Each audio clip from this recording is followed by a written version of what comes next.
Thomas Watson, the former CEO of IBM, once said, "Would you like me to give you a formula for success? It's quite simple, really.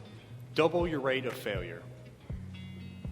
You're thinking that failure is the enemy of success, but it isn't at all. You can be discouraged by failure, or you can learn from it. So go ahead and make mistakes. Make all that you can, because remember, that's where you will find success. There are two ways I can think to find success in the world. And the first one is to take risk. Watson was right when he said that success is often found from failing. Unless you plan to happen upon extreme luck by winning the lottery or something like that, you're going to have to go out into the world and make something of yourselves, right? Have a plan. Go to college, enhance your human capital, and go out into the world and make something of yourselves. The extent of human capital and how it is applied determines your success in life. And when you go out into the working world, I really hate to be depressing, most of us will fail, and we will fail miserably. But it is how you deal with that failure that will determine your success. The worst thing you can do is accept it. Do not accept it. The only thing you should be accepting is that failure is natural and that you're becoming better through that process. I'd like to share some stories about failure, and you can tell me if these people accepted their failure or if they learned from their mistakes to better themselves. Bill Gates. We all knew he dropped out of Harvard to start Microsoft, and the rest was history, but it really wasn't. What most people don't know about Gates is a company called Traffic Data. It took raw data from roadway traffic to hand it to software engineers to design better applications. It was a complete failure with no sales, and it was embarrassing for Gates. A few years later, he renamed the company Microsoft, and the rest was history. Colonel Sanders, the same chicken recipe we all know and adore today, denied 1,009 times by different restaurants before it was accepted. Walt Disney, fired by a newspaper editor because he lacked imagination and had no good ideas. Oprah Winfrey, fired from her first job as a television producer because she was unfit for TV. J.K. Rowling, just 5 years before the first Harry Potter novel was published, she was divorced, severely depressed, had published a series of novels with no sales, and she was on welfare. Michael Jordan, cut from his high school basketball team. Dr. Seuss, first book rejected by 27 different publishers. And my favorite, Steve Jobs, kicked out of the company he started after dropping out of college. He founded a company called Next, which failed.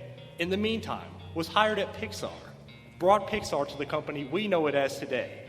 And 10 years later, Apple is failing and begging for him to come back. Of course he accepted, and the rest is history. Why am I telling you about these people that failed? The point is that failure is the seed of opportunity. You will get nowhere in life only doing what you feel comfortable doing, playing to the abilities you are familiar with. We're all human. We all have, more or less, the same potential as the next person. Go out into the world, take risk, make mistakes, get back up, and go forward carrying the knowledge of your endeavors. T.S. Eliot once said, "Only those who will risk going too far can possibly find out how far one can go." The second way I think you can find success is to never settle. When you go to college and graduate, which I surely hope all of us will graduate eventually, you'll go out into the job of your dreams, you'll have a beautiful family, so maybe some of us will pursue a professional degree. Great. All of this is great. But what you will find most among most business leaders at the top is their insatiable appetite for more. They start out as factory workers and managers, and then managers and managers, and then maybe eventually CEOs. The CEOs are the people who find their destiny and they see it out to the end. The ones who will persist through any kind of opposition. They will push until they cannot possibly push anymore.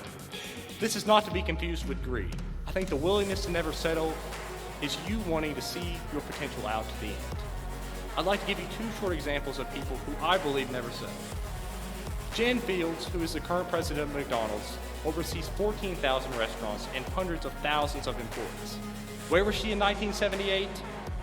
A fry cook at the same restaurant where she now sits at the top. Can you imagine that? Literally working from the absolute ground floor of a company to becoming its most esteemed staff member. How did she get there? Because she never settled, and she had the desire to reach her true potential. Everyone knows I like Donald Trump, but most people don't know why. In the 60s, he entered into real estate with his father, and they were a big success. They made millions every year on various projects in Brooklyn. In 1971, he went against his father's wishes and moved to Manhattan. Why?